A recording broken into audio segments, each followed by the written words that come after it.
In many cases, history isn't just being whitewashed, it's not even taught at all. Another reason why the textbooks don't seem to get into anything real is that they're usually not written by the people whose names are on the covers. They are written by flunkies. The question remains, how are these mistakes making their way into textbooks? They're selling them on the basis of how they look. And in a way, they look good. They got color pictures all over them. They got boxes all over the place.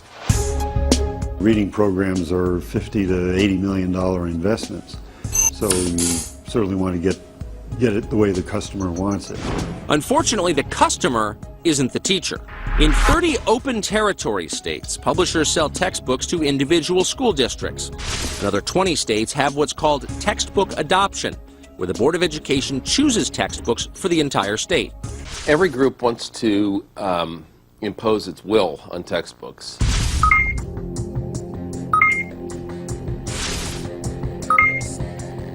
You're trying to brainwash or propagandize children in the hope that they're going to grow up thinking about things the way you want them to think about things. And publishers began reacting to all these pressures by censoring whatever was submitted to them. This is so deeply ingrained in the textbook industry that they don't even have to be pressured anymore. So the point is not to teach but to indoctrinate. The point is to create a world that doesn't exist.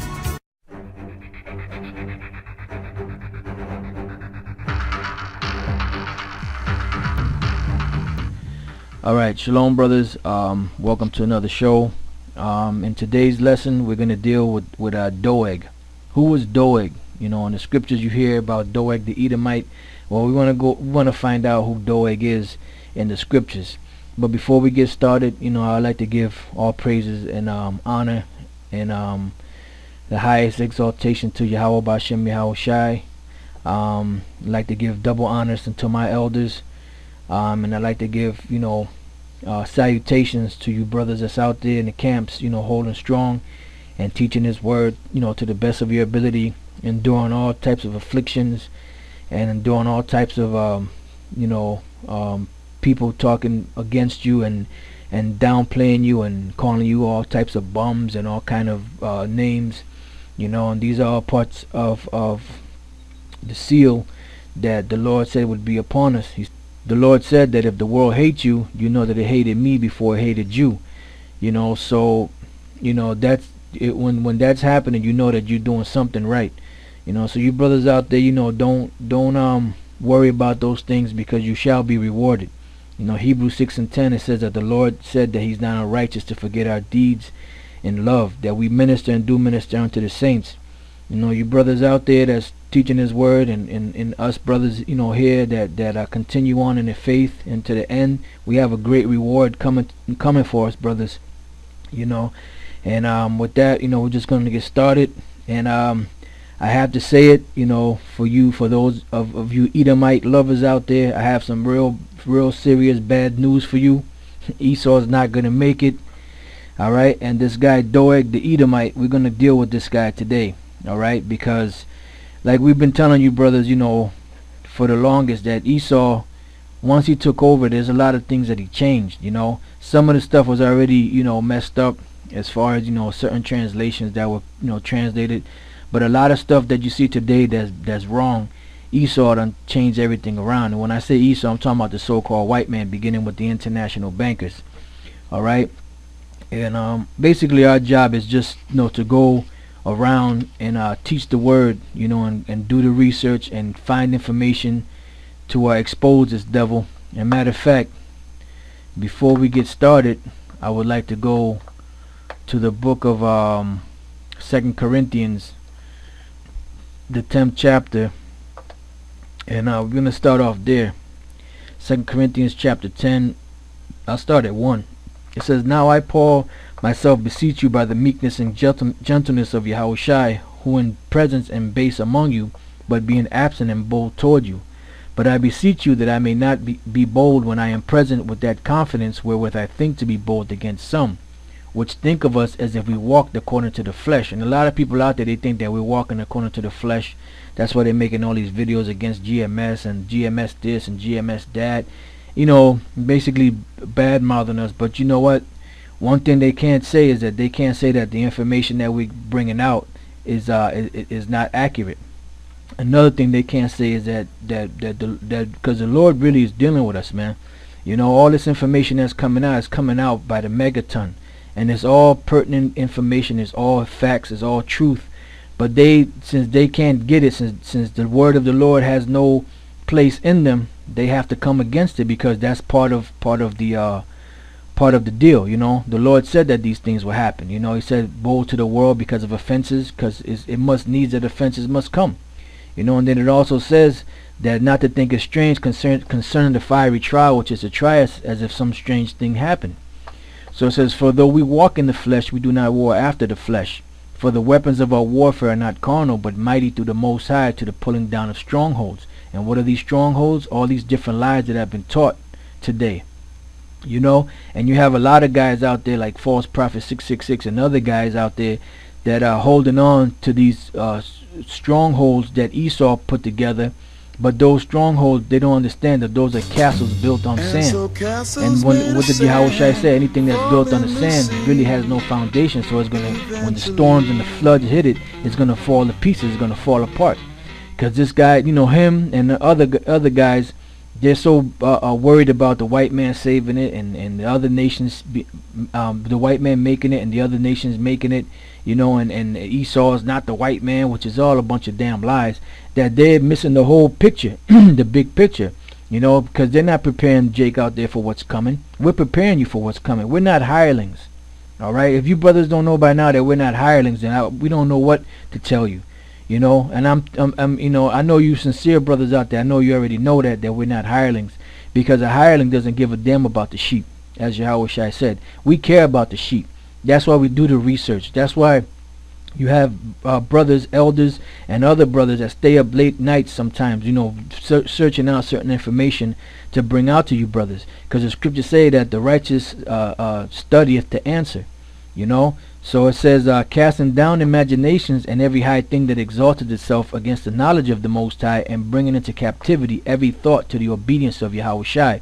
And that is our main purpose, to bring all imaginations into captivity, cast all these false doctrines down, and bring out the true gospel, which is the gospel that we're teaching through the spirit and power of Yahweh and His Son Yahushua, and the elders that have been before us, and great men that have been before us, that have brought this truth out.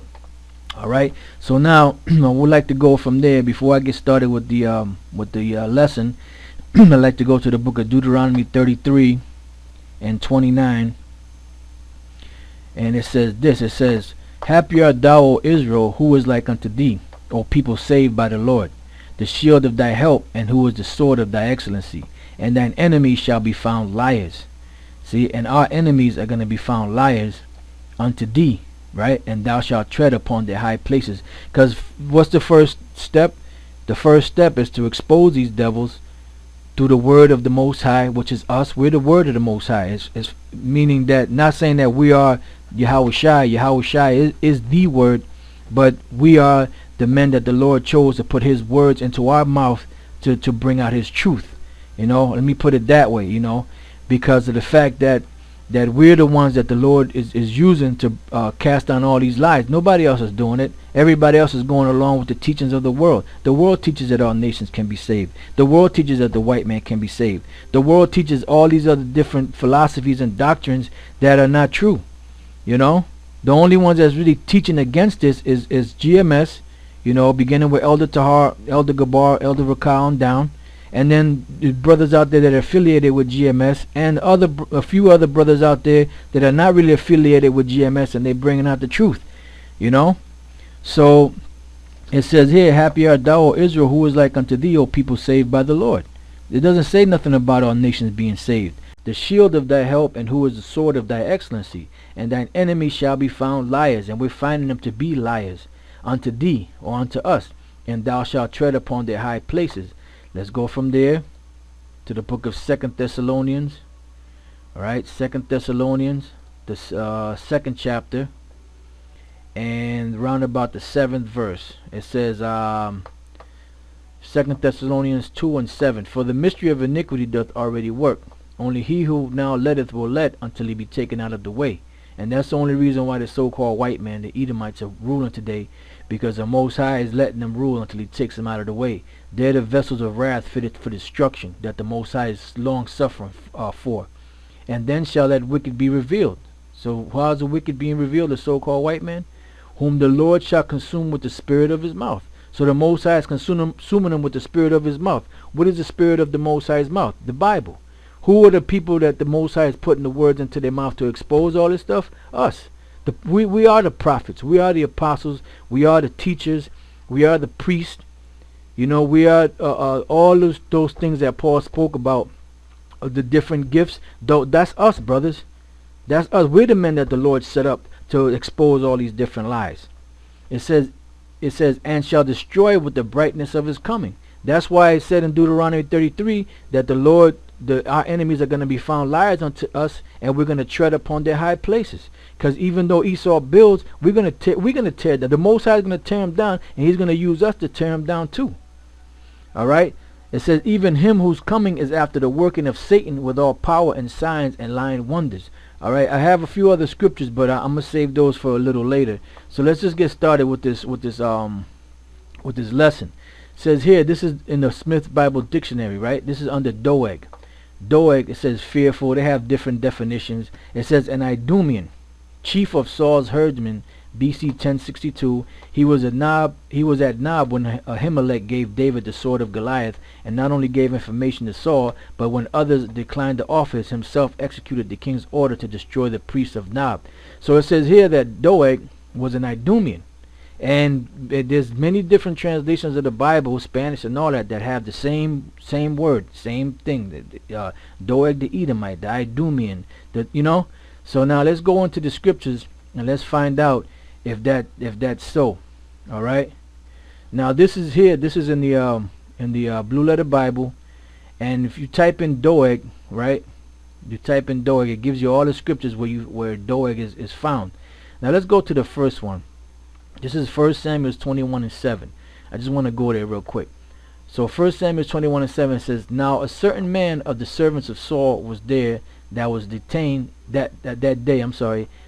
Let me read it again. Now a certain man of the servants of Saul was there that day, detained before the Lord, and his name was Doeg an Edomite, right? Doeg an Edomite, the chiefest of the herdmen that belonged to Saul. All right. Now, when you read down here in the Hebrew, and you look for the word Doeg the Edomite, right? It says there, Da'ag ha-Adamaya, which would have been Adawamya, right? But this is the Masoretic text. Now sometimes they on point, but sometimes they go off here. And I'm gonna show you. It says here what Doeg an Edomite, and it says here in the Masoretic text that he was an Edomite. But then when you scroll down here, right, you see it again here, Edomite. When you scroll down to the Septuagint, right, and you look at Doeg, it says Doeg ho pseudos, right? Now, what does the word pseudos mean? Right? Let's find out. This is from Wiktionary, right? And it says pseudos, ancient Greek etymology, pronunciation, blah blah blah, etymology from Syria, Syria. So who is Doeg? Well, when you go back to 1 Samuel 21, it should have read here in the English. Now a certain man of the servants of Saul was there that day, detained before the Lord, and his name was Doeg an Aramaean. So really he should have been here an Assyrian. Doeg an Assyrian. Alright, so Doeg was Syrian. He wasn't an Edomite. Alright, and now we're going to further prove that. Matter of fact, I'm going to go back here. This is 1 Samuel 22:9. Alright, just show you a few more. See, it says here, then answered Doeg the Edomite. Alright, now you scroll on down here. Right, it says what? Doeg or pseudos. What does the word pseudos mean? Pseudos, etymology from Syria, Syria. Alright, and that is right here, Syrian. Alright, Pseudo-Syrian.